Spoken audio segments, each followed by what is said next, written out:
करो।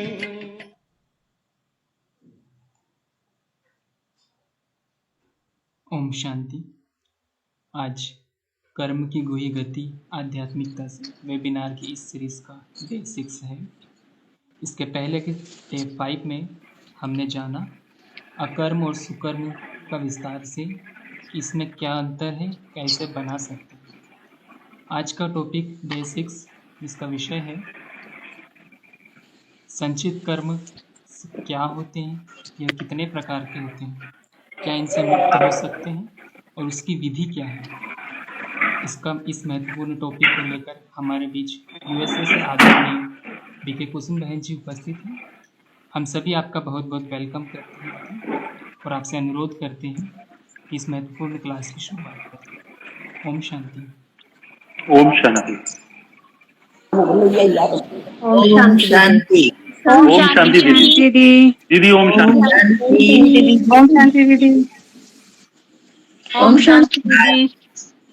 ओम शांति। ओम शांति दीदी। ये गति बहुत गहराई वाली है। ये मैं बता रही हूँ ना, वो तो ऊपर ऊपर की है, इससे भी अंदर है। और हमने बताया 5 लेसन गया तो भी अभी पूरा नहीं, अभी तो बहुत बाकी है। ये 6था दिन है। लास्ट टाइम जो महत्व की चीज बताई कि कर्म, अकर्म, विकर्म और सुकर्म,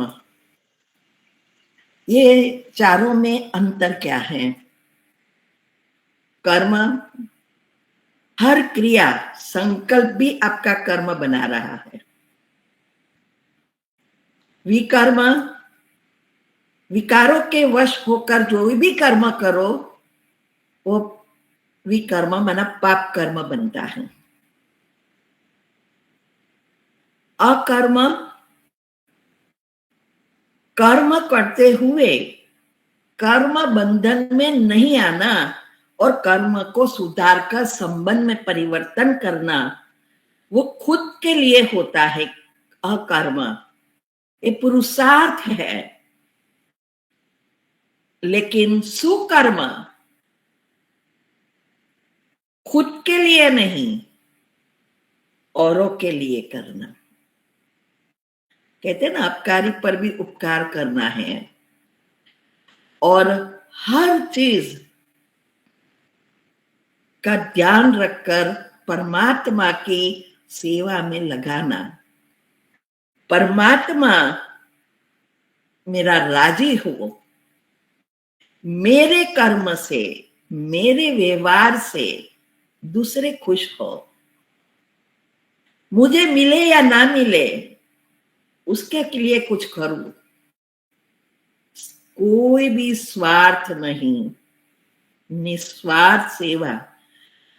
यहां ये धीरे धीरे धीरे होता है। जैसे जैसे हम अकर्म करते हैं, माना अकर्म करने का पुरुषार्थ करते हैं, और इसकी विधि मैंने बताई है कि कैसे तीव्र पुरुषार्थ रूप में मैंने बताया है 18 वीडियो में।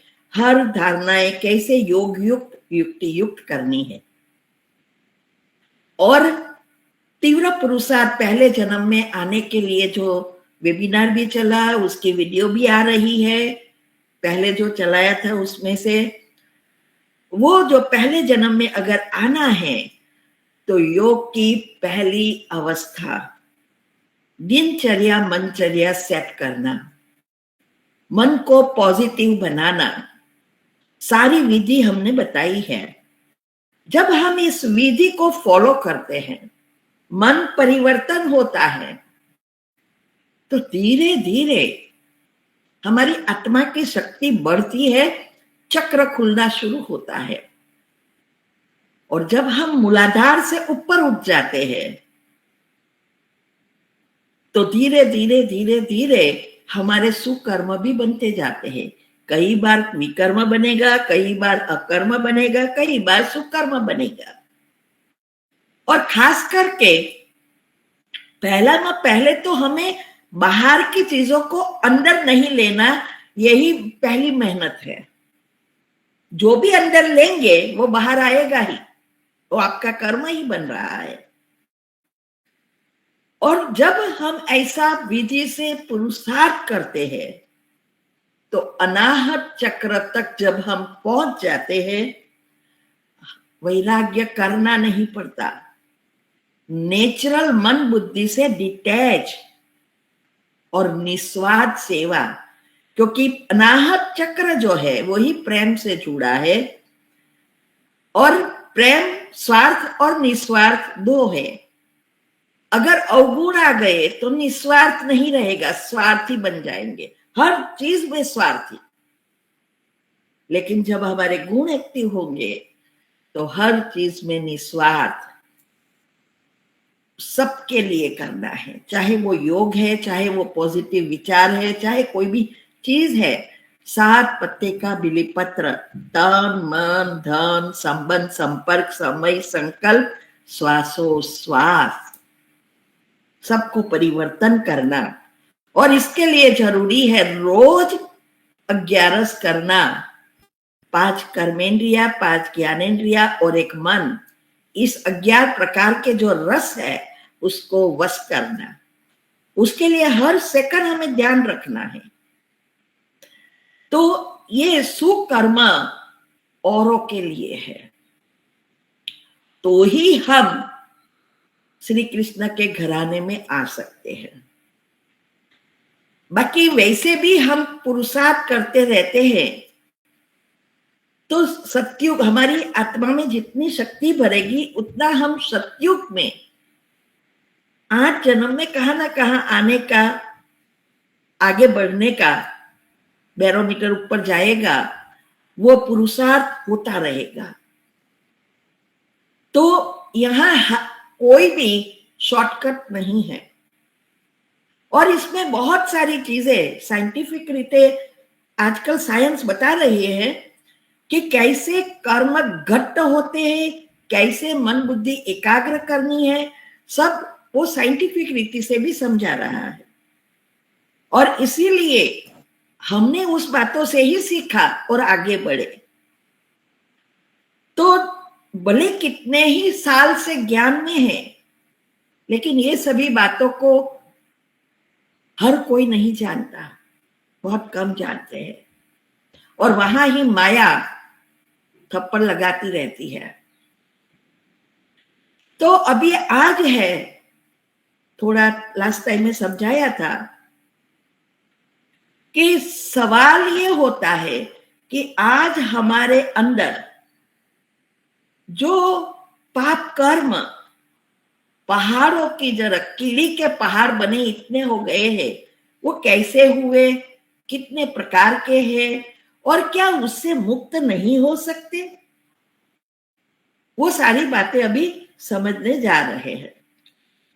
तो पहले संचित पाप, संचित कर्म में दोनों होते हैं, पाप और पुण्य। लेकिन दिन प्रतिदिन जैसे जैसे कलयुग आता है या अंत होता है, पुण्य कम और पाप ज्यादा। तो इसीलिए अभी भोगनाएं ज्यादा हो गई है।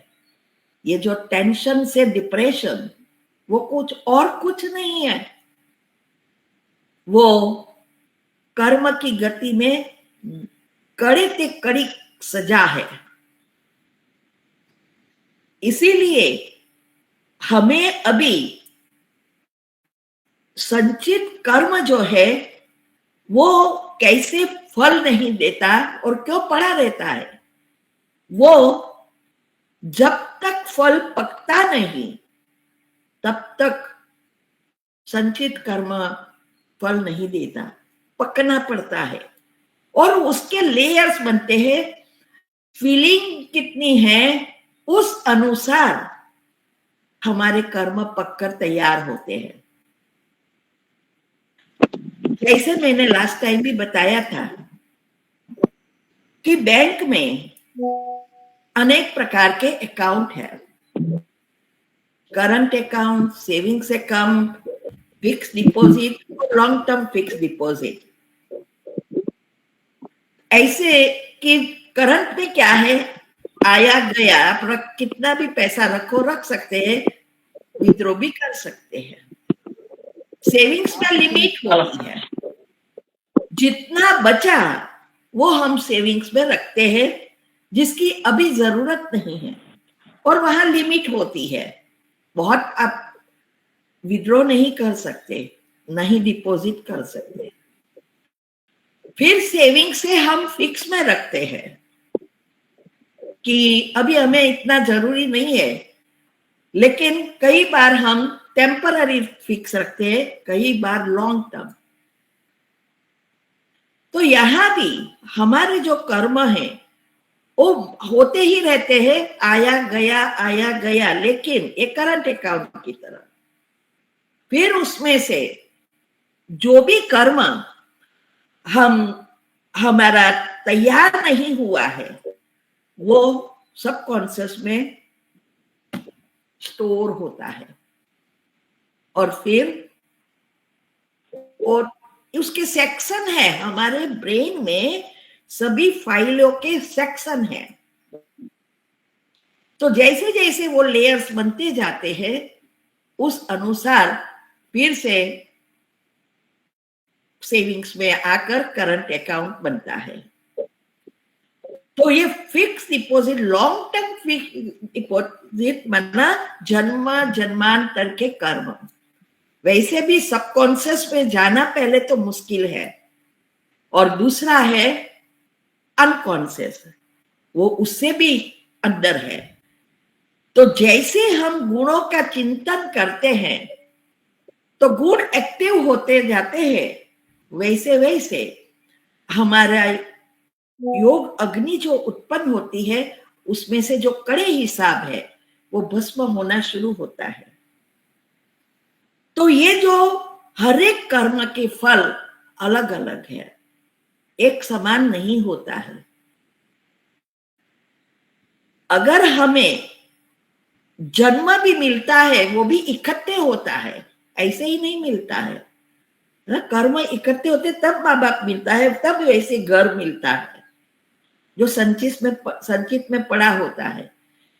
तो हर मृत्यु के समय जो हमारी बैलेंस शीट होती है और हमारे जो कर्म पक्का तैयार होता है, उस अनुसार दूसरा घर तैयार हो जाता है। तो 5 प्रकार के लगभग, वैसे तो बहुत सारे छोटे छोटे होते हैं, लेकिन मूल रूप से देखें तो लगभग 5 प्रकार के संचित कर्म होते हैं। पहले जो संकल्प बार बार हम करते हैं,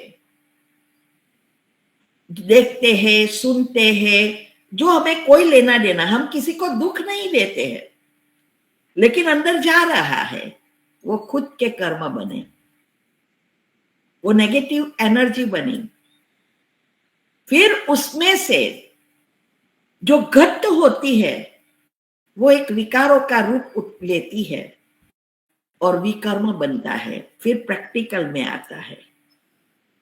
और जो प्रैक्टिकल में नहीं आता, वो चीज कहां ना कहां पड़ी रहती है, और वो हमें नेक्स्ट जन्म में घर पे वगैरह जैसी जैसी समय आता है खत्म करते जाते हैं। तो जब कर्म एनर्जी जो है वो घुटती है 2 रीति से। एक, बार बार सोचते हैं, और जब इसमें फीलिंग आती है तो वो कड़ा गट बन जाता है, जल्दी कर्म का फल देता है, चाहे वो पुण्य है चाहे वो पाप है। इसीलिए जो एवीएफ सिस्टम मैंने बताई है, ऑडियो विजुअलाइजिंग एंड फीलिंग, उसमें आता है कि संकल्प से आपके कर्म बनते हैं, लेकिन ये शॉर्टकट है एवीएफ सिस्टम। तो उसमें क्लियरली मैंने बताया है कि ऑडियो मतलब जो चीज आपको चाहिए वो उसको कहना पड़ता है रोज। फिर फीलिंग, फील करना है, कोई भी सफलता हमें चाहिए, जैसे कोई दुख आया तो कितना फील होता है, वैसे ही सफलता में वो अचीव कर लिया है, मुझे मिल गया है, और मिले तो खुशी होवे, जो खुशी होती है वो खुशी इसमें क्रिएट करनी है। तब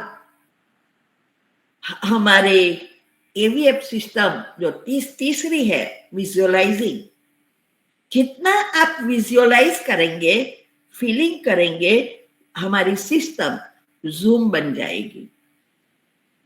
तो जो फाइल आप रोज दिखा रहे हैं वो बाहर रखेगा, वो अंदर नहीं जाने देगा, क्योंकि हर रोज हमारी सारी फाइल मन जब शांत होता है तो डाउनलोड हो जाती है।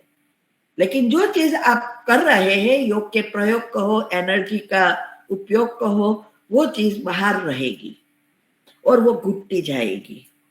और यही राज है, दूसरा कोई जादू है ही नहीं। इसीलिए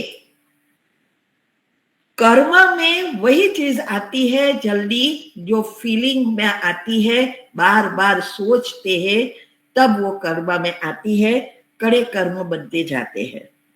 और जब विचारों से कर्म में आती है तो कर्म से हम एक्ट करते हैं तो वो कड़े से कड़े कर्म बन जाते हैं।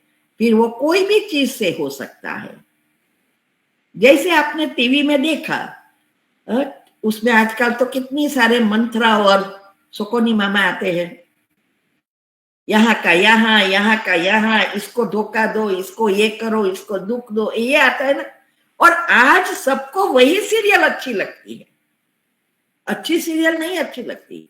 तो फिर अंदर विचार क्या चलेगा?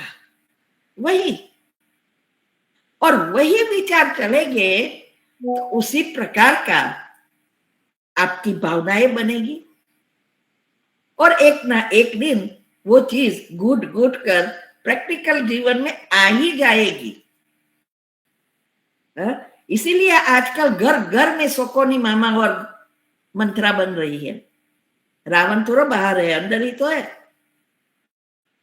तो ये जो है फीलिंग बहुत महत्व की है। इसीलिए योग में सफलता प्राप्त करने के लिए बहुत सारी चीज है, एक ही चीज नहीं है, बहुत सारी चीज है। वो सब इसके लिए मैंने योग के प्रयोग कैसे करना है उसमें सारी बताई है। सामने वाला कैसा लेता है, कितनी पॉजिटिविटी है, कितने इसके हमारे पुण्य और अभी के कर्म के बीच पाप कर्म है, कितने आप पॉजिटिव रहकर भस्म करते, बहुत सारी चीजें आती है। तो ये है पहला संकल्प से, जिसको शिव बाबा ने बताया अपने खुद के कर्म, जो अभी समूह में मौत होएगी और हो रही है, क्योंकि उस रीति से भी हिसाब किताब चुकटू होंगे। आत्मा में शक्ति नहीं बढ़ती जब आप ऐसे हिसाब किताब चुकटू करते हैं। तो जो लेयर है वही बनेगा, एक्स्ट्रा कुछ नहीं बनेगा। दूसरा, अनजान से हो जाता है। जैसे हम चलते हैं तो चलते चलते कितने जंप्स मारते हैं, हर चीज में जंप्स है। तो वो जो मरते हैं वो सूक्ष्म पाप बनते हैं खुद के। जैसे वो संकल्पों से, वैसे ये इसका इतना सारा, ये सब चीजों का बहुत भोगना नहीं होती है। कड़ी भोगना तो तब हो जाती है जब स्वार्थ से आप कुछ एक्ट करो तब। और ये जब मरते हैं तो हमारा हिसाब किताब प्रकृति के साथ भी बनता है। हर चीज में प्रकृति के साथ हिसाब बनता है। तीसरा है जानबूझकर व स्वार्थ के लिए, जैसे हम जानते हैं क्या खाना चाहिए क्या नहीं खाना चाहिए, फिर भी हम खाते हैं, जानबूझ के किया, तो उसका भी कर्म बन जाते हैं कड़े। नॉनवेज जो खाते हैं उसका तो फीलिंग के साथ जुड़ा है, इसीलिए इमीडिएटली पाप कर्म बनते हैं। क्योंकि इसमें जो कहा है कि काटने वाले से लेकर बेचने वाले और पकाने वाले को भी इसका हिस्सा बनते हैं। क्योंकि जैसे किसी को मारना है और हम पकड़ के रखे तो उसको पता है कि अभी मारने वाले हैं, कितना अंदर से चलेगा, वो चीज उसकी इस बॉडी से रहती है, वाइब्रेशंस। इसीलिए ये जानबूझकर कभी कभी हमें पता है कि हम ये खुद खराब काम कर रहे हैं, लेकिन हमें चाहिए, इसीलिए भले झूठ बोलना पड़े, चाहे कुछ भी करना पड़े, स्वार्थ है ना। तो वो स्वार्थ के कारण हम उस समय भूल जाते हैं कि वो मेरा ही कर्म बनेगा। तो ये जो है वो जानबूझ के कर्म किया, चाहे वो फिर आत्मा सामने है, चाहे वो कोई चीज है, कोई भी चीज है, उससे कड़े कर्म बन जाते हैं। इसमें आत्मा इन्वॉल्व होती है, सामने वाली प्रकृति इन्वॉल्व होती है। तो ये जो है जानबूझकर हम करते हैं वो कड़े से कड़े कर्म। इसमें बहुत सारी, सिर्फ खाने की बात नहीं है, लेकिन बहुत सारी चीजें इन्वॉल्व होती है, आगे थोड़ी थोड़ी आएगी। दूसरा, निस्वार्थ भाव से किया पाप कर्म भी पुण्य बन जाता है, और स्वार्थ से किया हुआ पुण्य पाप बन जाता है। ये कितनी गहरी बात है। कई बार कोई किसी के लिए हम कुछ करते हैं, हमारे लिए नहीं है, लेकिन वो गलत है। इसीलिए गीता में कहा है ना, कोई किसी का खून करता है तो दो प्रकार के होते हैं, किसी को बचाने के लिए या अपने को प्रोटेक्ट करने के लिए खून हो जाता है। तो वो खून हुआ, वो दूसरों को बचाने के लिए किया, वो तो बहुत बड़ा पुण्य बन गया, भले खून हुआ। सैनिक बॉर्डर पर कितने दूसरे लोगों को मारते हैं, माना दूसरे सैनिकों को लड़ाई करते हैं, तो वो पाप नहीं बनेगा, वो देश को प्रोटेक्ट करने के लिए कर रहे हैं। लेकिन इसमें कई बार आजकल जो है वो तो लड़ाइयां होती है किसके लिए, स्वार्थ के लिए भी होती है, लेकिन स्वार्थ किसका है, देश चलाने वाले का, ना कि सैनिक का। सैनिक को तो काम करते हैं तो करना पड़ता है।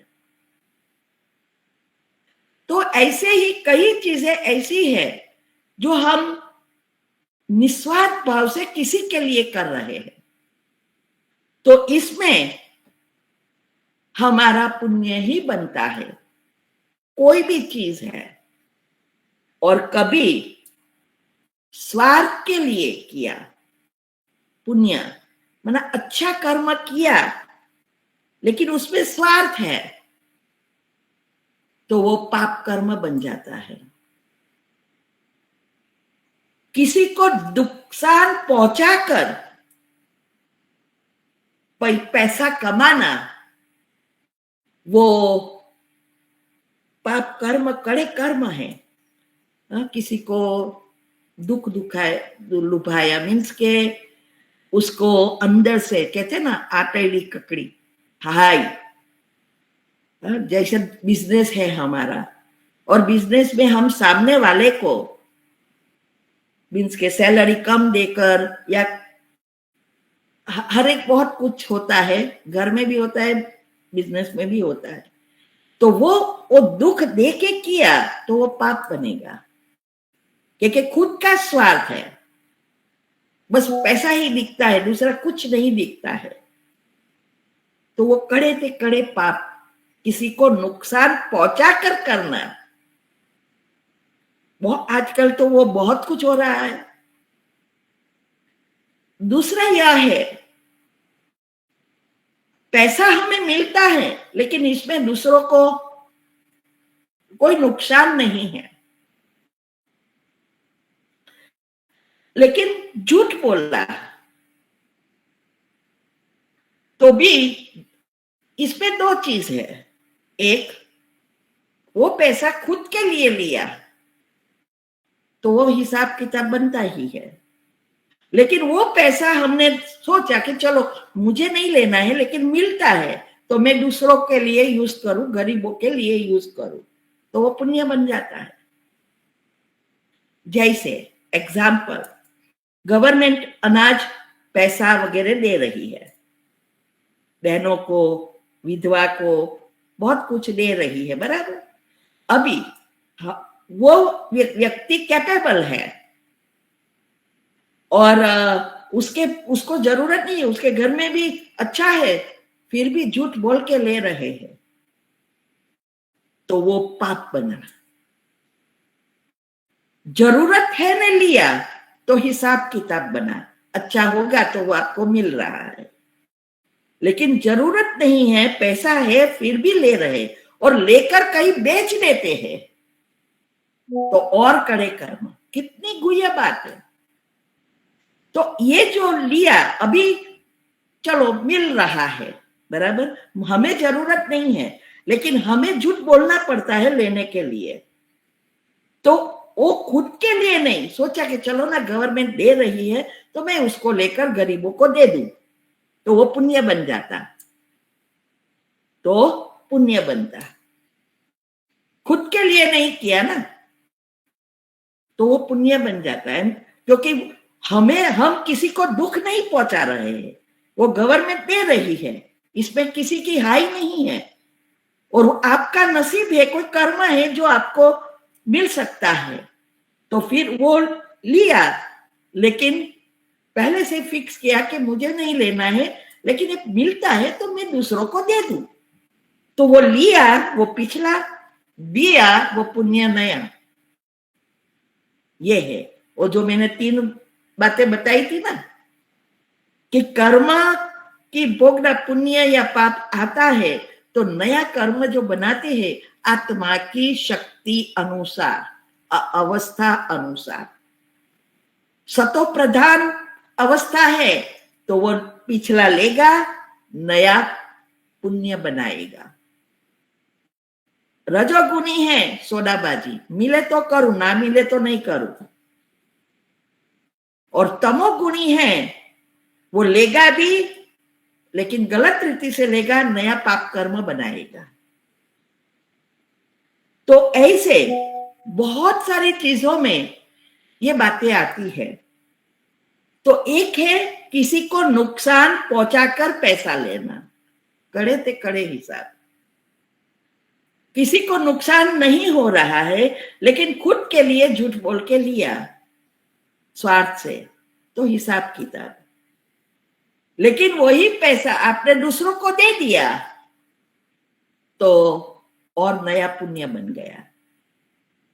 ये बातें तभी समझ में आती है जब हमारी बुद्धि दिव्य बनती है, तो आप प्रैक्टिकल कर सकोगे, नहीं तो प्रैक्टिकल करना बहुत मुश्किल है। दुनिया वाले तो ये बातें समझते ही नहीं है।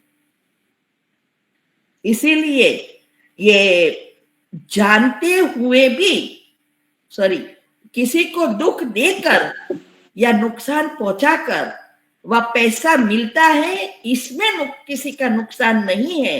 ये दोनों में अंतर देखा कि कैसे खुद का कर्म बनता है नया, कैसे नया पुण्य बनता है और कैसे नए कड़े कर्म बनते हैं, तमो प्रधान अवस्था।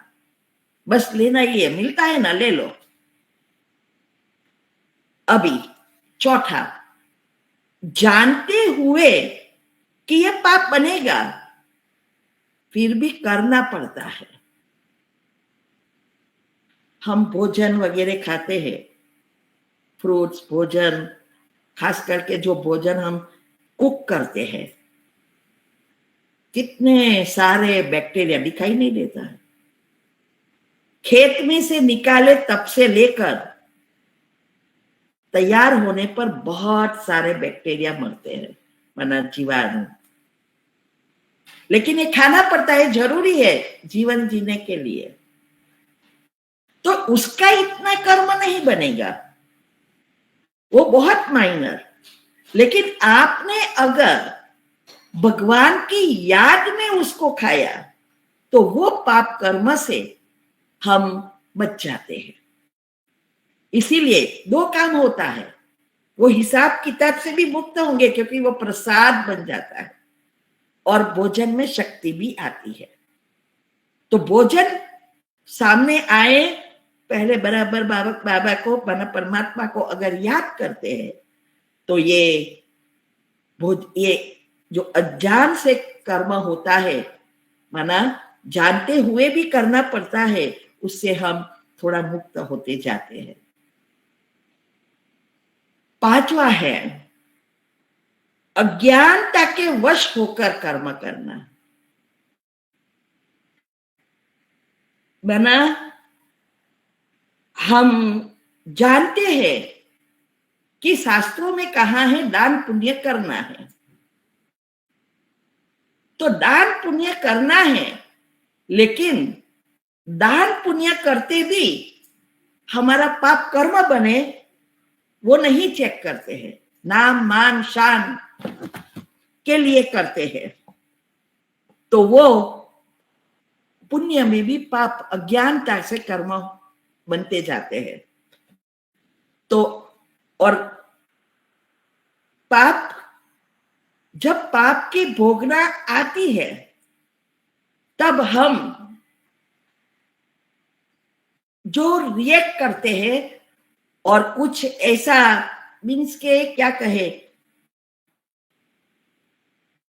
हमारी जो चिंतन है, फीलिंग्स है और हमारी उसके प्रति जो घृणा आती है, वो सब अज्ञानता के कारण हमारे पाप होते हैं। और दान पुण्य में भी फिर पाप होते हैं, वो ऐसे ही कि जैसे पात्र देखकर नहीं किया। शास्त्रों में कहा है पुण्य करना है। पुण्य क्यों जरूरी है? क्योंकि पाप हमें हैरान ना करे, इसीलिए पुण्य जरूरी है। तो हमारे जो पुराने दादा दादी वगैरह थे वो ऐसा ही कहते हैं, पुण्य करते रहो तो पाप हैरान नहीं करेगा। तो लेकिन जैसे जैसे कलयुग का अंत आता है वैसे वैसे हमारे जो पुण्य है वो नाम मान शान के लिए हो जाता है। भगवान के पास पहुंचे या ना पहुंचे, लेकिन दुनिया वाले को पता चलना चाहिए। ये एक आजकल चाहे पूजा पाठ कराओ ना, वो भी ऐसे ही हो रहा है। पहले खुद जो भी ये पूजा पाठ करवाते हैं वो खुद बैठते थे और भगवान से कनेक्ट होते थे।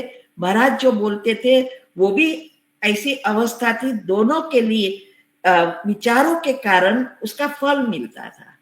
आज ना महाराज का मन बैठता है ना पूजा कराने वाला, वो भी वही देखता है मैंने इतनों को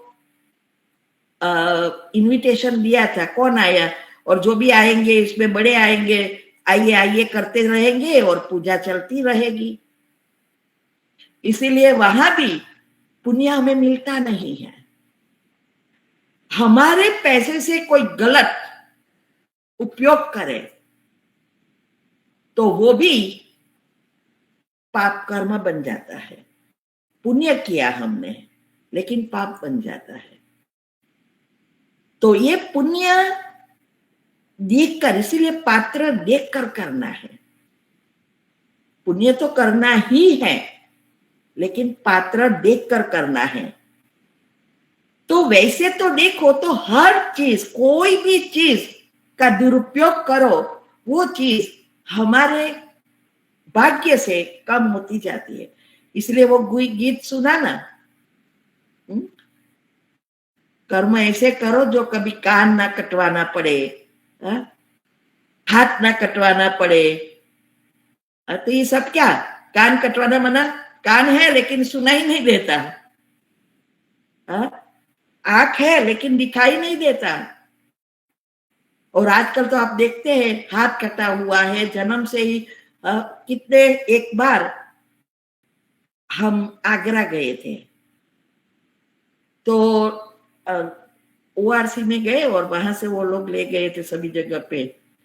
तो आगरा गए थे, तो हम जहां से ओआरसी से निकले थे, तो हमें लंच दिया था सबको। अब 14 जना थे, 14 पीपल, लंदन वाले के ग्रुप के साथ गई थी। तो इसमें वो लोग ने सब ये सैंडविच या पराठा वगैरह बना के दिया था। अभी एक समय नाश्ता हमने किया, लेकिन लंच के लिए वो जो गाड़ी चला के भाई आया था, बीके सरेंडर भाई था, वो आया था, तो उसने आगरा वाली बहन को फोन किया, तो वो लोग ने कहा हम लंच बना देते हैं।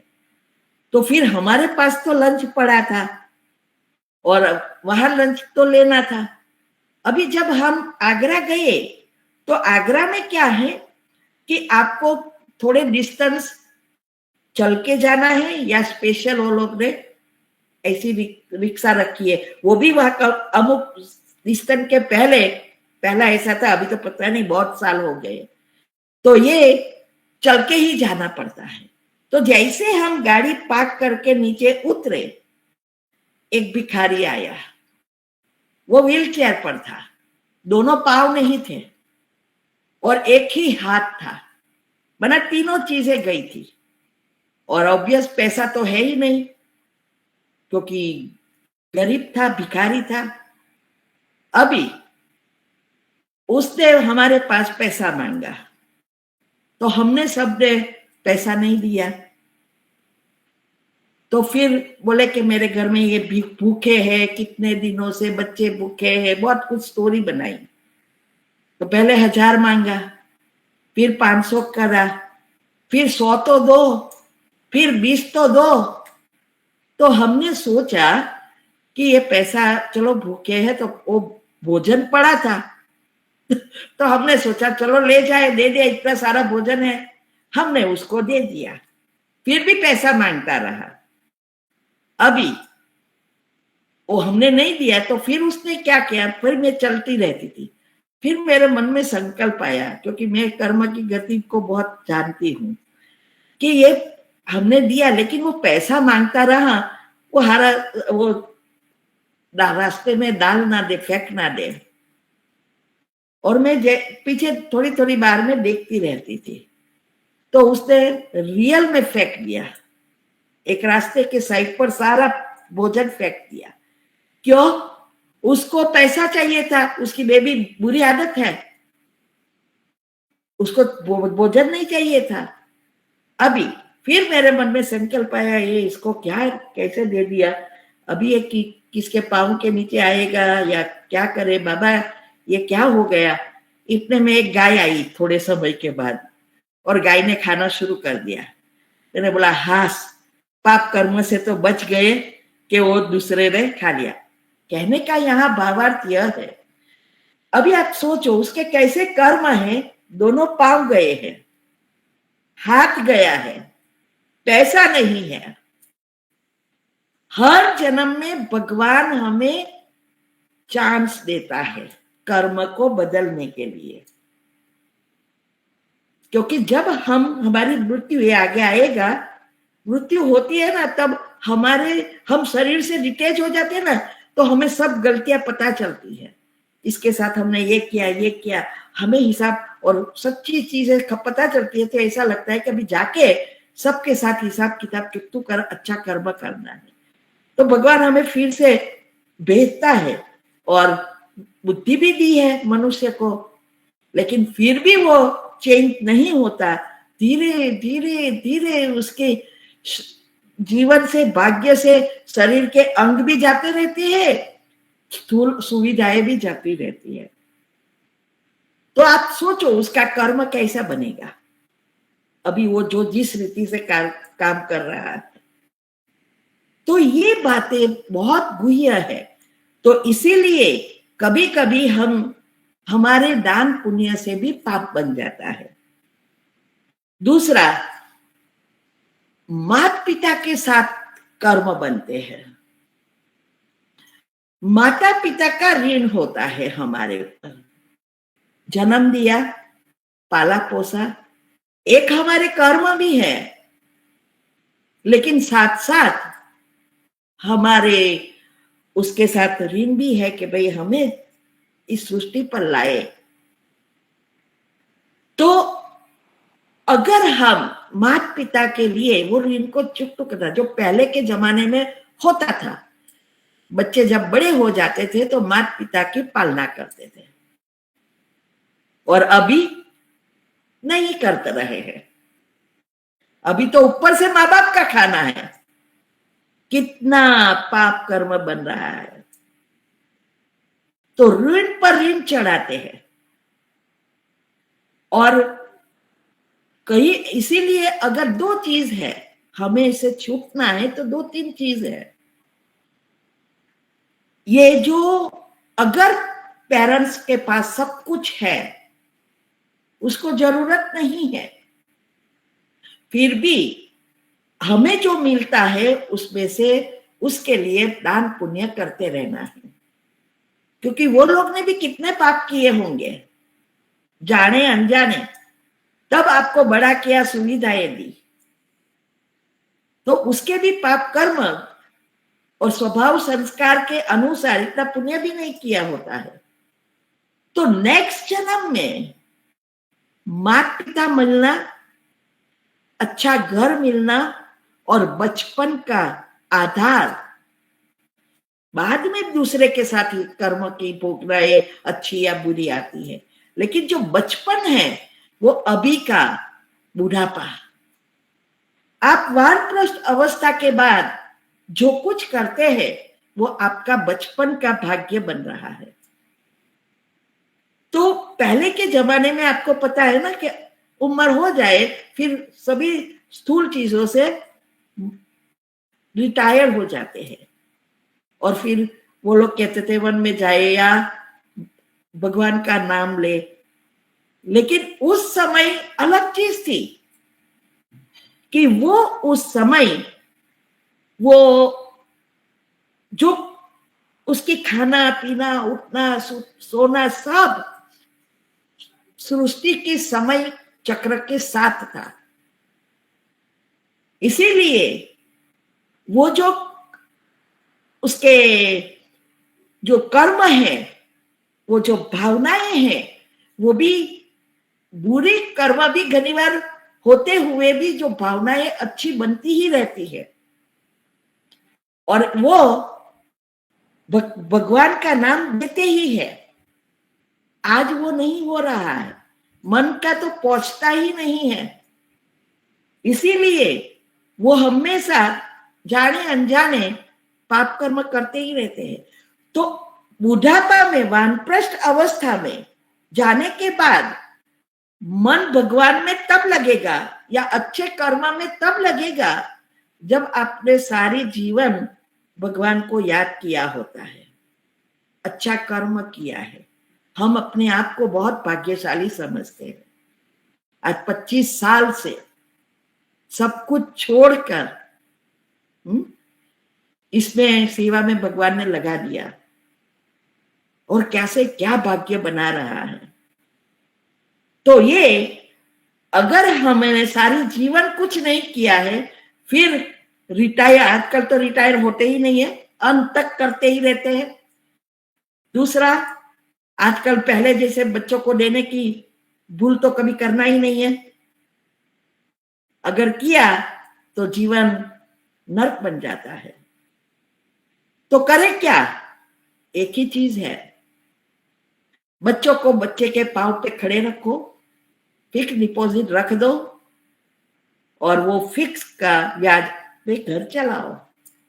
इस पे सब करते रहो और अच्छा कर्म करो, अच्छी दान पुण्य करो, ये भगवान का नाम दो, निस्वार्थ सेवा करो, वो सारा पहला बचपन मिलेगा। माँ बाप के साथ के जो कर्म है, व्यवहार है, उस अनुसार दूसरे माँ बाप बचपन में मिलेंगे।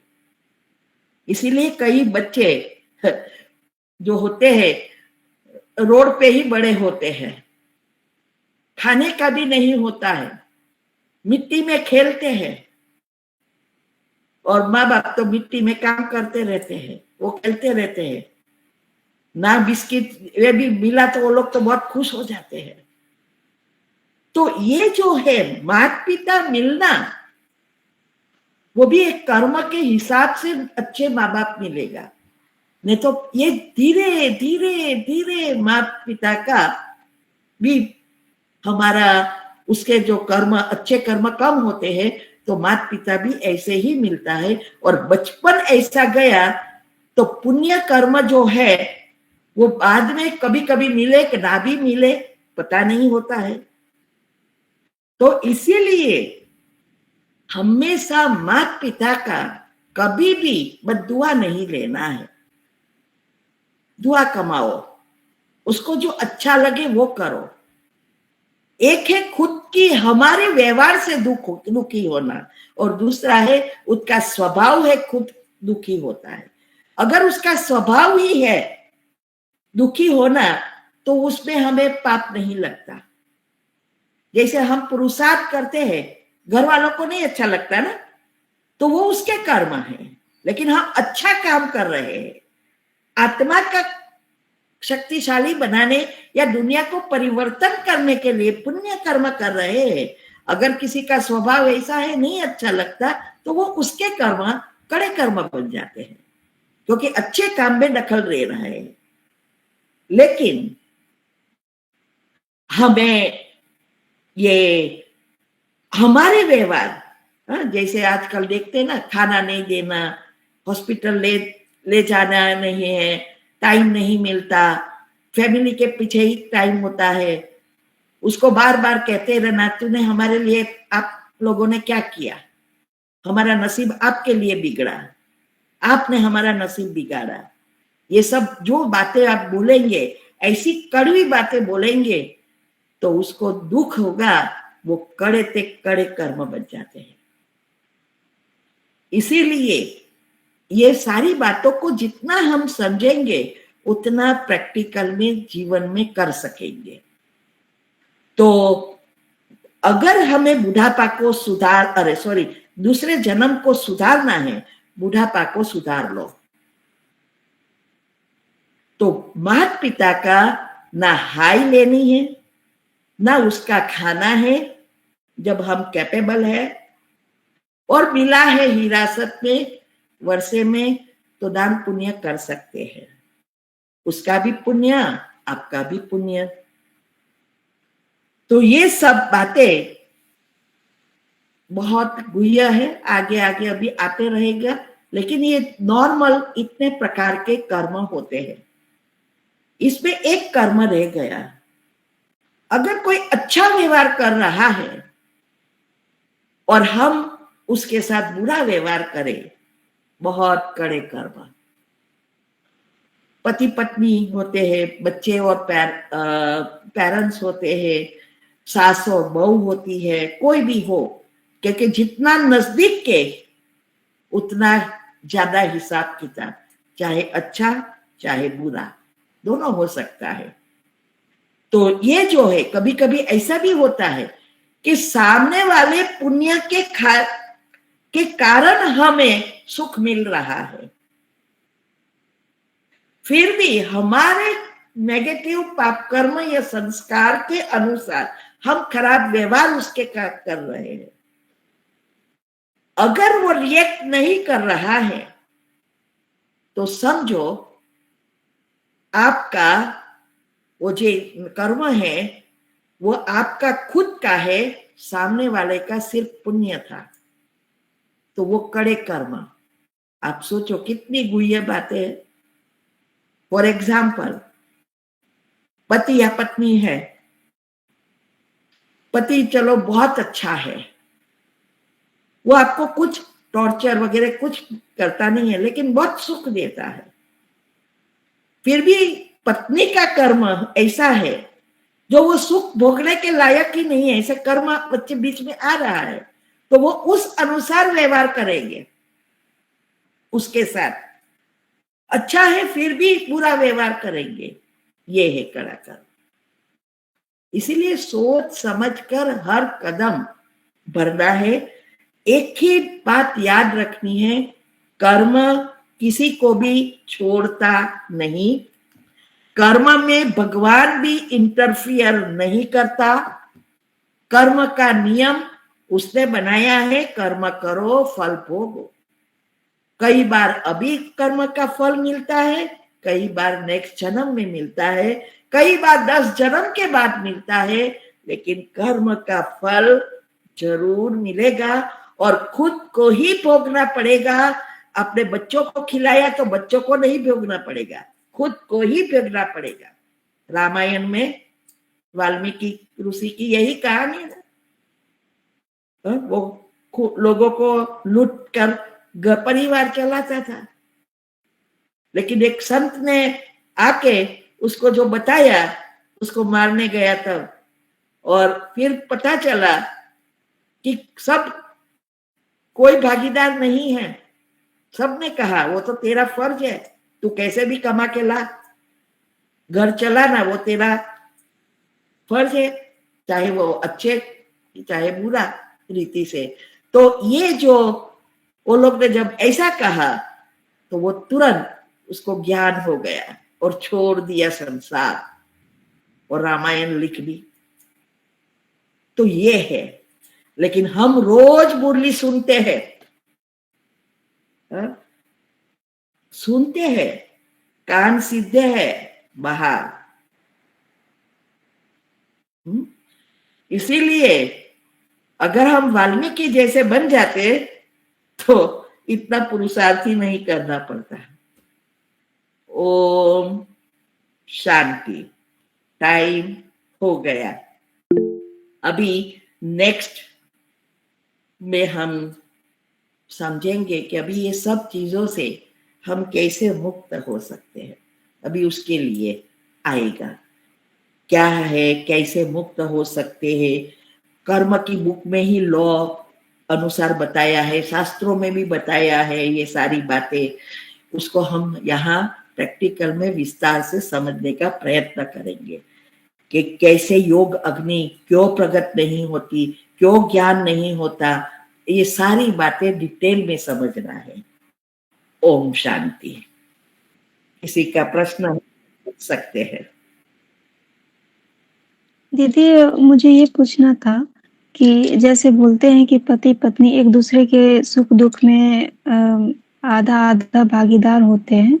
अगर पति फ्रॉड करके कुछ पैसे कमा रहा है और घर चला रहा है, तो क्या उसमें पत्नी का भी कर्म बनेगा? और पत्नी मना नहीं कर पा रही, वो उसका चलता नहीं। अगर हमारी भावना नहीं है और उसकी, क्योंकि घर चलाना पति की फर्ज है नहीं कि पत्नी की, इसीलिए वो कर रहा है। सुख में भी हम भागीदार है, दुख में भी है, ऐसा नहीं है कि नहीं है। लेकिन ये जो भावना हमारी, हमें ऐसा लगे कि चलो रे पति कैसे भी लाए, हमें मौत शौक तो करना ही है, वो उसको जाने, लेकिन मुझे खाना पीना आराम से रहना सब कुछ करना है, तो वो कर्म बनता है, हम उसके भागीदार बन गए। लेकिन हमें पता है कि वो कुछ भी कहो मानने वाला नहीं है और घर तो चलाना ही है। तो हम घर चलाने के लिए यूज करते हैं, लेकिन भावना ऐसी नहीं है तो नहीं होता है। भावना ऊपर आधारित है। अभी भावना चीज ऐसी है जो खुद कर सकते हैं, खुद को ही पता चलता है। ऐसा नहीं मुख से बोलते रहे कि ना ना मुझे तो ऐसा ये सब पसंद ही नहीं है। दूसरा, शिव बाबा ने हमें हथियार दे दिया है, अवस्था बनाओ, वाइब्रेशंस फैलाओ और हिसाब किताब रोज चुकतू करते जाओ, तो हम उसके पाप में भागीदार नहीं होंगे। और भोग लगाकर खाओ, यही रास्ता है। दूसरा ने तो इस कलयुग में कोई ऐसा नहीं है कि जीवन जीने के लिए कुछ करता ही ना हो। हमें भी जब पता नहीं था तो हमने भी कितने किए होंगे पाप कर्म। ये तो बाद में ये सब ज्ञान आया, बाद में सब पता चला ना। और वो भी अभी जब हमने ये सारा रिसर्च शुरू किया, ज्ञान में आने से भी इतना डेप्थ में नहीं गई थी। तो ये जो है, इसीलिए तो एक हिसाब किताब चुक करने की इतनी मेहनत, अगर मैं संपूर्ण हो जाती तो यहाँ थोड़ी आपके सामने होती।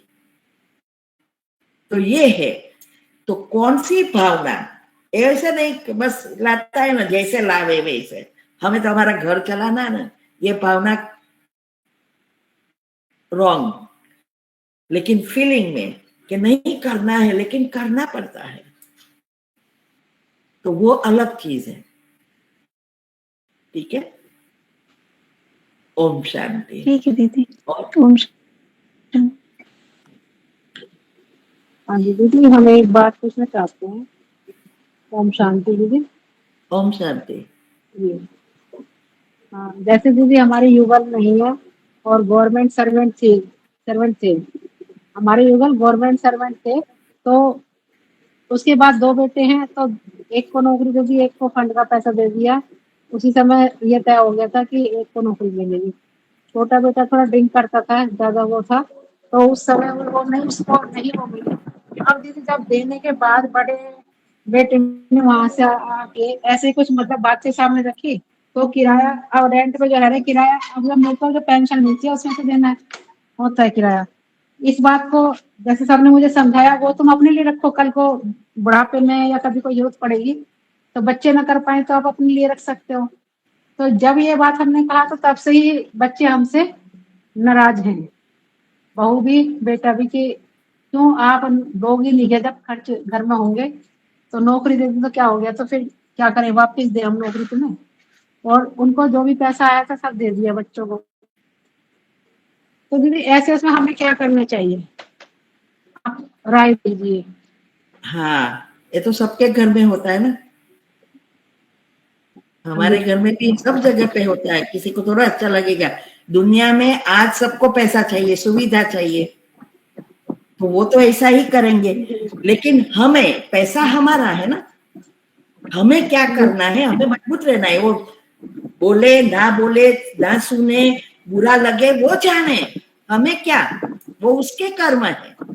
लेकिन अगर हम भावना में आ गए और दे दिया, तो वो लोग जो भी गलत कर्म कोई भी करेंगे, क्योंकि देखो पेरेंट्स की फर्ज तब तक है उसको पढ़ाना लिखाना और कैपेबल बनाना, बाद में उसमें भी वो लोग का कितना सारा ऋण चलता है, वो नहीं आज कौन समझता है।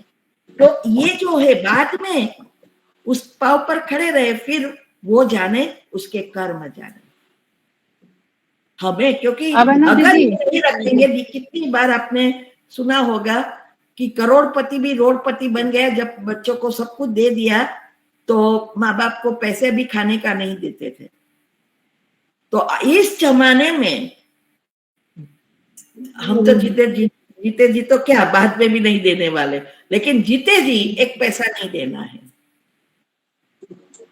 दीदी। अभी तो जा रहा है, लेकिन इस साल के बाद, इस साल हमने कहते हैं ये साल के बाद आप मकान देखोगे तो हम फिर कुछ नहीं देंगे, चाहे तुम लोन पे लो, किस्त लो या कैसी करो, तुम हमें नहीं दोगे, तुम अपना खर्चा अपने आप कर लेंगे, अपना कर लेंगे, अपना खाने पीने का, ठीक है तुम मत देना, लेकिन मैं कोई पैसा नहीं दूंगी इसके बाद। हाँ। हमने दोनों बच्चों को साफ मना कर दिया।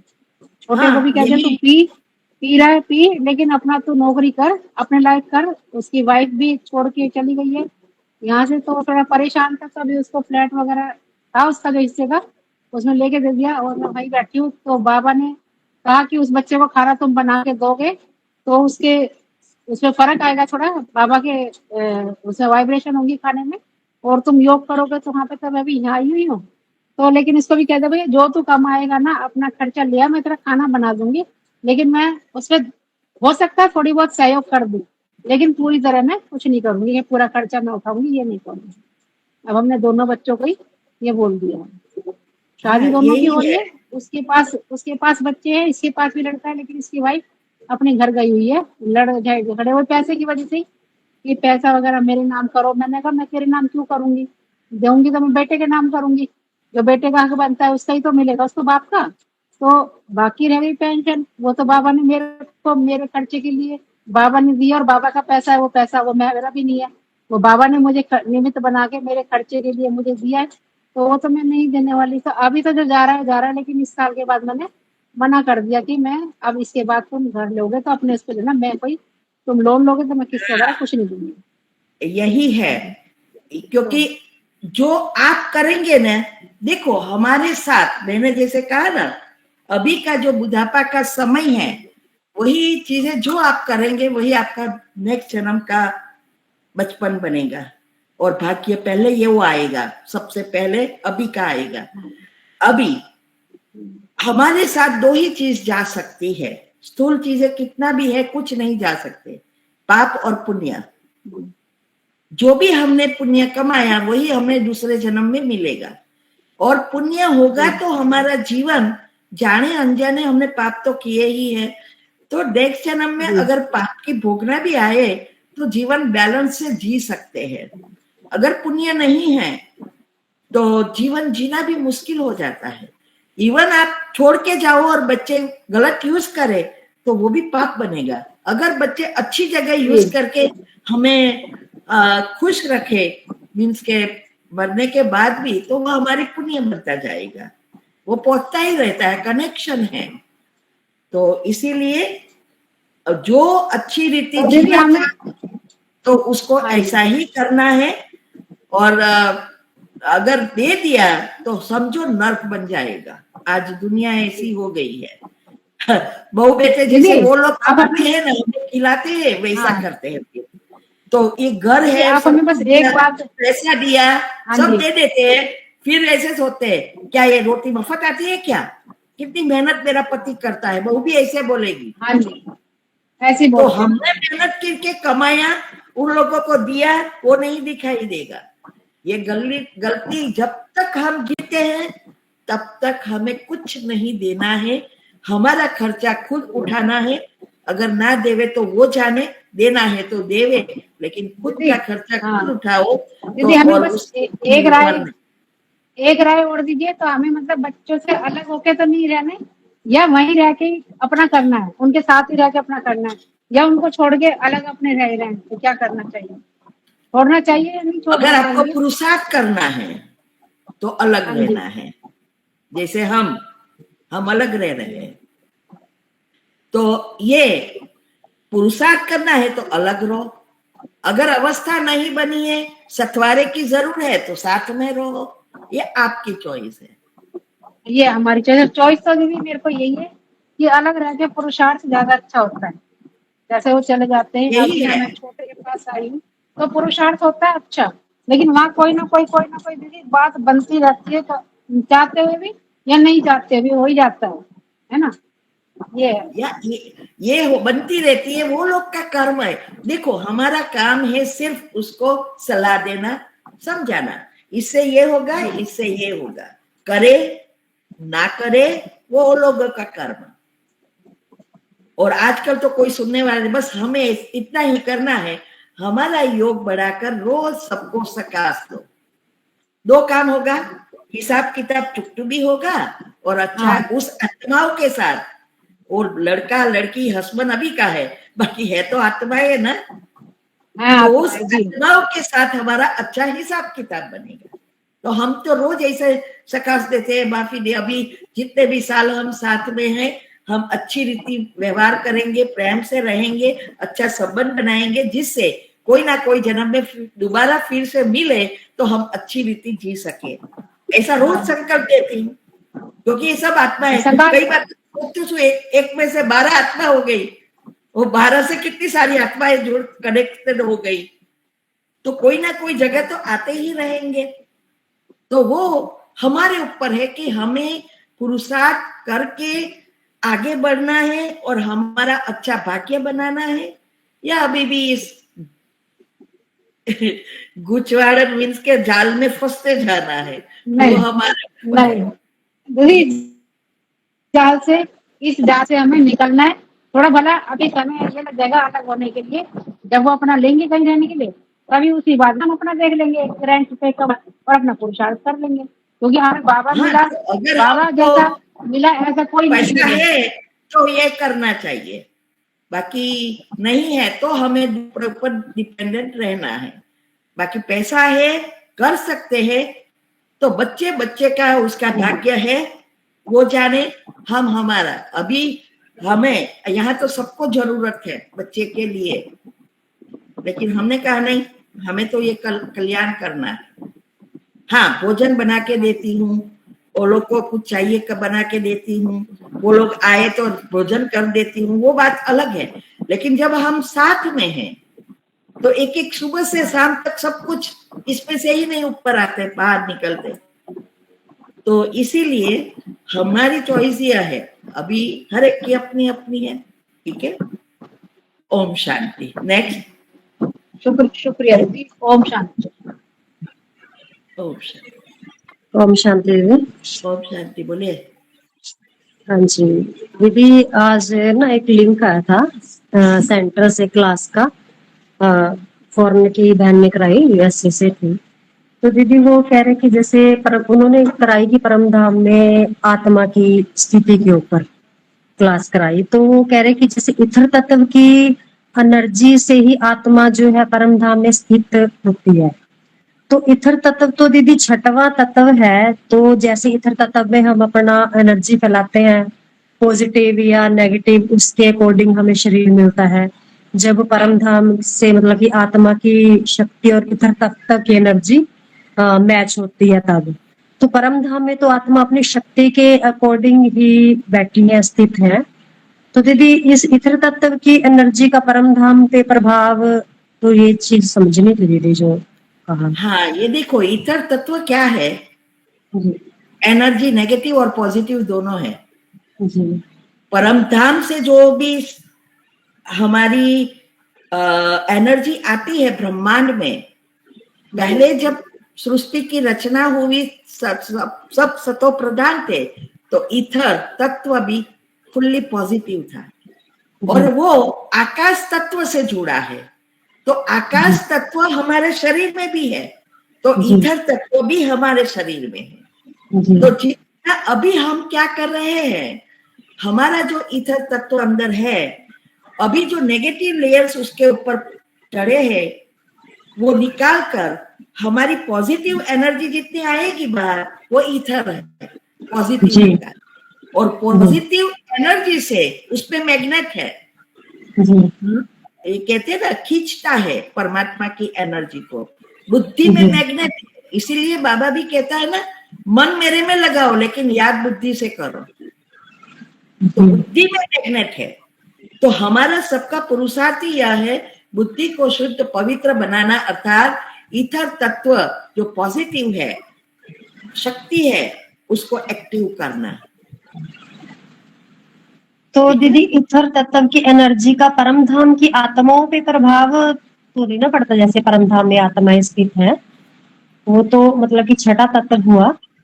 हाँ, लेकिन देखो आत्मा भी वैसे तो तत्व ही है ना जी, और परमात्मा भी तत्व ही है, सब एनर्जी है। वो अभी उसमें आएगा, मैं 7 चक्र की एनर्जी का लेयर्स में बताती हूँ हमेशा। वो हर एक तत्व है, हर एक की तत्व की थिकनेस है, और जितनी पतली इतनी शक्तिशाली। तो ये छठा तत्व जो एनर्जी है, वो भी आकाश तत्व भी एनर्जी है, तो इससे जुड़ा है दोनों। तो हमारे अंदर आकाश तत्व है, लेकिन वो भी एक एनर्जी है। इससे पतली इथर है, और इससे पतली आत्मा की शक्ति, और इससे पतली परमात्मा की। तो परमात्मा की जो पॉजिटिव एनर्जी है, वही इथर जो सूक्ष्म है, वो एनर्जी हमारे सब में है। तो जब हमारा, मैं यही कह रही हूँ कि हमारा पुरुषार्थ ही इस इथर तत्व को एक्टिव करना। हाँ जी, हाँ जी, हाँ जी।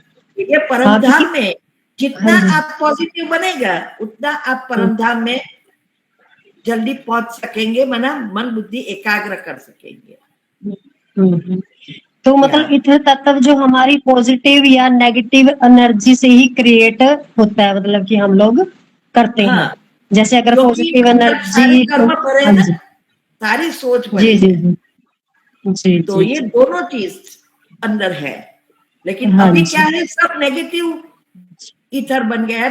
वो एनर्जी से भरपूर है जो हमारे आसपास लेयर बनते हैं, उसको निकाल के पॉजिटिव को, वैसे तो मैंने कहा ना इलेक्ट्रॉन, प्रोटॉन और न्यूट्रॉन में दोनों एनर्जी जरूरी है। ये इलेक्ट्रॉन कोई नेगेटिव खराब चीज नहीं है। या इलेक्ट्रोमैग्नेटिक करंट जब दोनों इकट्ठे होते हैं तो करंट बन जाता है। तो इसीलिए दोनों चीज है, लेयर्स है ईथर तत्व में। तो जो ऊपर के डायमेंशन मैंने जो कराया था श्री कृष्ण के साथ, हमारे कैसे डायमेंशन से जुड़ी एनर्जी है, वो सब ऊपर की जो है वो ईथर पॉजिटिव है, उसके ऊपर लेयर्स है।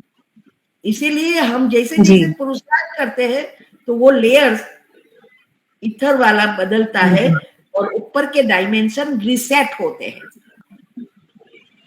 फिर से। जितना इथर तत्व में पॉजिटिव एनर्जी होगी हमारी, उतनी ही मतलब कि आत्मा परम धाम में उसकी स्थिति जो होगी, हाँ, टिक सकेगी, जुड़ सकेगी।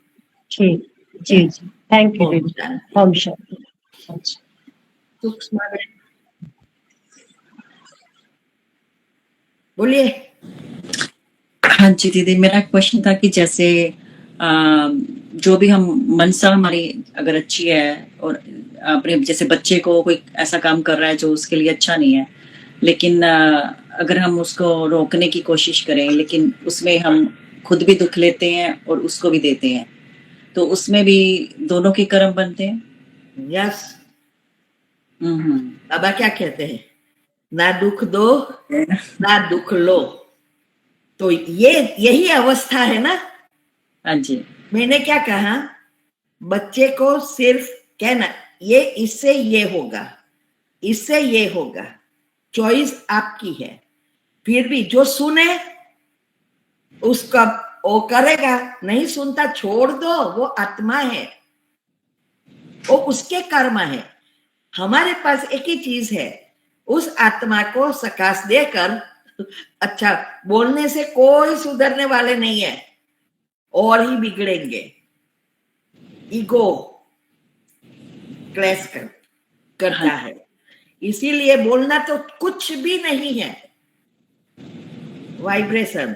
हाँ, एक बार समझाना वो अलग चीज है, लेकिन रोज कहते रहना उससे तो और बिगड़ेगा। क्योंकि और फीलिंग में जब आप लाएंगे, माँ से तो सबसे ज्यादा कनेक्शन, और ही उसका भी कर्म कड़ा और आपका भी, घर के वाइब्रेशंस बगैर जाएगा। इसीलिए ना लेना है ना देना है, ठीक है। हाँ जी, हाँ जी, मैं पास्ट में किया था ना ऐसे, मैंने कहा दोबारा पूछ। अब तो समझ लग गया, तो ही क्लियर होगा ना। हाँ जी, तो याद आएगा, कोई भी है तो याद आएगा, कहने से पहले नहीं ये सब कहा था, इससे तो ये होगा, है ना। ओम शांति। हाँ दीदी, मुझे ये पूछना था कि आजकल शादी में इतना लोग खर्च करते हैं बेतहाशा, तो क्या अगर इस तरह के खर्च करने से क्या कर्म बनते हैं? अगर हम नहीं चाहते इतना खर्च करना, या तो भी करना, अगर देखा देखी करना पड़ रहा है, या परिवार के लोग चाहते हैं, तो ये माने ये कैसे कर्म बनते हैं? कर्म तो बनते ही है ना, कड़े नहीं बने। जो आप इसमें इन्वॉल्व हो तो कड़े बनते, अगर इन्वॉल्व नहीं हो तो सोचो कि पिछला उसके साथ का ऐसे हिसाब किताब है। कई चीजें ऐसी है हमारे हाथ में नहीं है। देखो, जैसे हम चाहते हैं कि मुझे पैसा नहीं देना है किसी को कोई व्यवहार में, लेकिन युगल चाहता है तो वो जाने, मैं उसके कहती हूँ हाँ आप दे दो ना आपके हाथ से ही, वो जाने। तो अभी खर्चा जो भी करे वो कर्म तो बनते ही है ना। सभी आत्माएं जिसको आप इनवाइट करते हैं उसके साथ भी पैसा का उपयोग किया, उसके साथ भी, प्रकृति के साथ भी होता ही है। लेकिन जब हमारी अवस्था बनती जाती है तो हम नहीं चाहते, लेकिन करना पड़ता है। लेकिन जाने अनजाने हम इन्वॉल्व हो जाते हैं, तो फिर कर्म कड़े बनते हैं। क्योंकि वो जो नहीं, जैसे जो देखो मैंने कहा था ना, अगर हम शादी में इन्वॉल्व हुए, फिर वो लोग आजकल मैचिंग 25-25, 50-50 हजार की साड़ियां लेते हैं, सब देरानी जेठानी सब एक समान पहनेंगे। अभी तो घर का नहीं है ना, बाहर का है तो भी ऐसा कर रहे हैं, हर एक शादी में अलग। तो ये, लेकिन हमारा क्या है, मैंने कहा था उस दिन कि मेरे पास जो पुरानी 20 साल 25 साल पहले की साड़ी है वही पहनती हूँ। अभी तो मुझे कर्म नहीं बनने, मुझे जाना पड़ता है तो मैं जाती हूँ, लेकिन वो साड़ी वो पहने या ना पहने, वो बोले या ना बोले, कुछ भी बोलना है बोले, लेकिन मैं वो ऐसा वो कहे ऐसा नहीं करती, क्योंकि मैं हिसाब गनती हूँ। तो वो प्रिंटेड, वो बहुत देही अभिमानी स्थिति चाहिए। तब तक हम पुरानी साड़ी तो लोग दूसरे साल नहीं पहनते, तो 25 साल वाली कौन पहनेंगे? इसीलिए मैंने कहा था उस दिन कि मेरी बहनें यही कहती है, तेरे पास इतने पैसे है, इतना डोनेशन करती है, लेकिन तू कंजूस की कंजूस रही। दुनिया वाले को नहीं पता है ना कंजूस क्या है। इसमें कोई थोड़ी कंजूसाई है, ये सेविंग्स है। जाना पड़ता है तो गए, वो पिछला कर्म था। लेकिन देही अभिमानी स्थिति में गए या देह अभिमानी, अगर देही में गए तो आप योग भी इतना ही करेंगे, वहां जाके तो और सेवा करके आएंगे, बहुत कुछ है। तो ये हमारे ऊपर है, वो तो करना चाहते हैं घर वाले, लेकिन फिर हमारी अवस्था, हम इसमें सहयोग देना, फुल सहयोग देते या ऊपर से देते, बहुत सारी छोटी छोटी चीजें हैं। लेकिन हर चीज में ये याद रखना है, परिवार की रग देखकर हर चीज करनी है। कोई भी जल्दबाजी नहीं करना है। साथ साथ यही देखना है अभी कि मेरे कोई कर्म ना बने, ये दोनों चीज साथ साथ जाती है। माना मेरे कर्म तो तभी बनेंगे जब मैं इन सब का सपोर्ट करूंगी, या सपोर्ट करोगे। और वही चीज एक है, अंदर से बाबा हो और ऊपर से दिखावा हो तो चलेगा, लेकिन फिर कर्म में आ जाते हैं, बाबा भूल गया और शादी तैयार होना, ये करना, बस बाबा को साइड पे रख दिया, तो फिर तो नए कर्म बनना ही है। छोटे कर्म बने, सूक्ष्म बने या कड़े बने, वो सब अलग अलग प्रकार के बनते रहते हैं। तो इसीलिए हमारे ऊपर है कि हम कैसे उसको हैंडल करते हैं, और सबसे श्रेष्ठ सकाश देते रहो। दूसरा क्या करे, हिसाब किताब चुकतू करते रहो। रहना है कलयुग में, और यही तो पुरुषार्थ है, सबके साथ ये हो नहीं सकता। ठीक है, ओम शांति। ओ अभी है ओम शांति दीदी। बोलिए दीदी, कहते हम हॉस्पिटल में हैं तो कुछ सारी मेडिसिन बच जाती है, मैंने एक्सपायरी होती है तो उसको फेंक देते हैं, तो वो प्रकृति के साथ मेरा हिसाब किताब बन रहा है कि कैसे बनेगा दीदी? अभी देखो चॉइस है ना, खा लो तो और बीमार हो जाओ, फेंक दो तो बीमारी से बच जाओ। तो कई चीज ऐसी है कि खाने से नुकसान हो रहा है। जैसे मैंने कहा था ना, कीड़े मकोड़े वगैरह मारते हैं, तो मारना ही पड़ता है, क्योंकि नहीं मारेंगे तो हम रोगी बन जाएंगे। तो ऐसा भी है, वो हमारे हाथ में नहीं रहता है। जैसे हम भी इंडिया से लाते हैं कई दवाई छोटी छोटी चीजों की, तो बीमार नहीं होते, तो एक्सपायर होते तो फेंक ही देनी पड़ती है। लेकिन लाना जरूरी है, क्योंकि यहाँ है वो बहुत एक्सपेंसिव है। डॉक्टर के पास जाओ तो इस इंश्योरेंस होते हुए भी $50-100 मांगते हैं, और इतने में तो कितनी सारी इंडिया से मेडिसिन आ जाती है। तो वो भी पाप कर्म ही बनना है। आप पैसा यूज कर रहे हैं, वो भी बनना है, क्योंकि यहाँ मैं जाऊं डॉक्टर तो भाई वो भी हिसाब किताब ही बनना है, और जो इंडिया से लाऊं वो भी हिसाब किताब है। लेकिन अच्छी है तो खा सकते हैं, बीमार नहीं हुए तो फिर कहाँ खा सकेंगे। ये हॉस्पिटल का है दीदी, मैं जॉब में हूँ तो उसमें लमसम मात्रा मंगाना पड़ता है, 10,000, 7,000, 8,000, 9,000 ऐसे भारी भारी मात्रा में मंगाना पड़ता है। तो हाँ, तो फिर ये तो दूसरों के लिए होगा ना, जॉब पर हो तो। जी जी, दूसरों के लिए।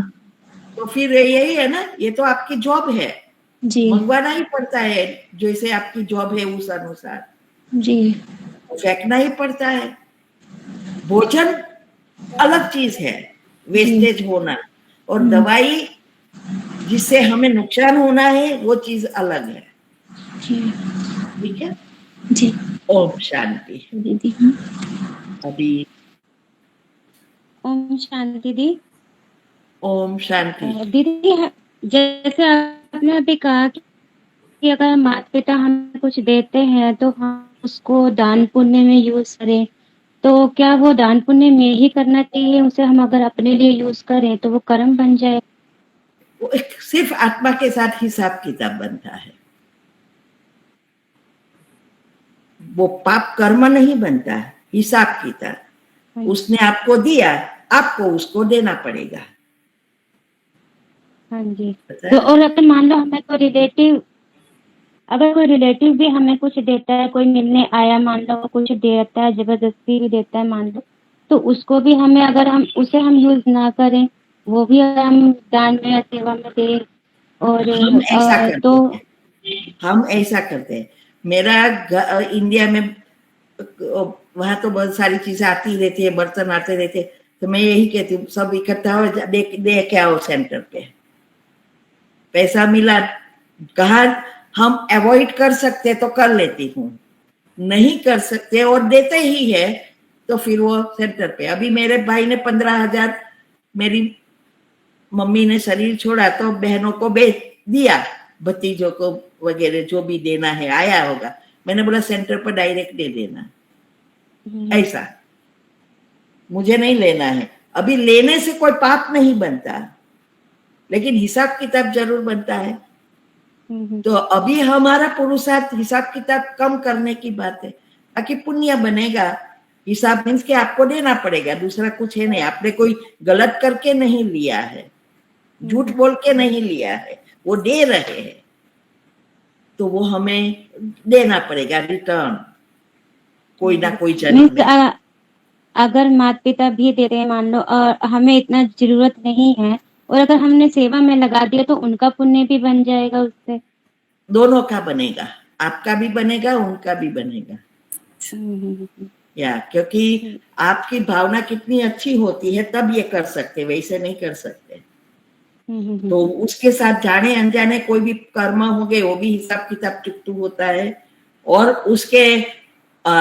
उसने उसके लिए किया वो भावना है तो उसका भी कर्म, लेकिन किया आपने तो आपका भी पुण्य बना। सब शेयरिंग, जैसे गरीबों को पाप, वो गलत उपयोग करे तो पाप में भी भागीदार, और अच्छे उपयोग करे तो पुण्य में भी भागीदार, ऐसे यहाँ होता है। इसमें भी अगर मान लो हमें कोई देता है तो हमने सिर्फ मन में भावना रखी कि हम उनका दे रहे हैं, माना सेवा में लगा रहे हैं, इसमें किसी को बताने की भी जरूरत नहीं, मीन्स हमारी भावना ही है, वही काम करेगी। हाँ, मन से हमारी भावना है कि नहीं अभी तो मुझे बाबा की सेवा में या कोई भी दान पुण्य में लगाना है, तो फिर ये भावना से ऑटोमेटिक हो जाता है। ठीक है।